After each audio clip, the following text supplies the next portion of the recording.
Remote learning is challenging for parents, for teachers, and for students. But we can take citizen science and turn it into fun and powerful learning opportunities for kids by connecting it to topics that are traditionally covered in the classroom.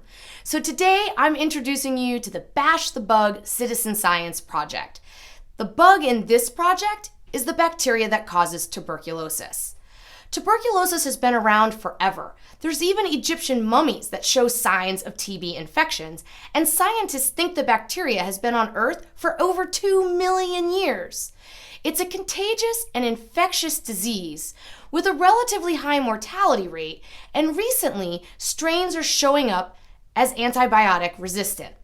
It's gone by a number of different names, including the King's Evil, Phthisis, and consumption.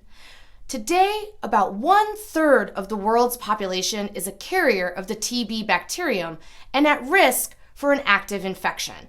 That means it's important that scientists and doctors can determine the best antibiotic to treat this disease. So in this project, scientists need you to identify which antibiotics are most effective against particular strains of TB. The Bash the Bug scientists will then sequence the genomes of each of those strains. In turn, that will allow doctors to target the specific strain with the right antibiotic so their patient gets the most effective treatment. Together, we can fight TB. First, I'm going to show you the basics of how to participate and contribute to the Bash the Bug project. And then I'm going to introduce you to some ideas for how you can go further with the learning and connect it to topics that might be taught in school, in classes from biology to health to history, English, even music class. Step 1. If you haven't already, create a free account at SciStarter.org. Navigate to the Bash the Bug project and click Participate to connect to the Zooniverse. You'll need to have an account here as well, and be sure you connect your Zooniverse account with your SciStarter account by visiting Info and Settings on your dashboard so you can see your contributions. Step 2. Take a few minutes and check out the tutorial provided by Bash the Bug. This will give you an overview of what you'll be viewing and how you'll enter your data. There's also a great field guide that can help you as you view the wells. Step 3. Start collecting data. You'll see a series of wells that have been inoculated with TB bacteria from patients. Look at the first 2 wells. No antibiotic has been applied to these wells, so there should be robust bacterial growth. If not, that's a problem, and you'll record that. Next, look at the second row of wells, where antibiotic has been applied in higher and higher doses. You're looking for the first well with no bacterial growth, and you'll record that. Sometimes the wells will look a little funny.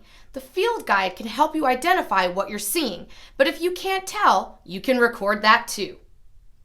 Now that we know how to participate in this project, let's go ahead and talk about how we can extend and deepen the learning by making connections.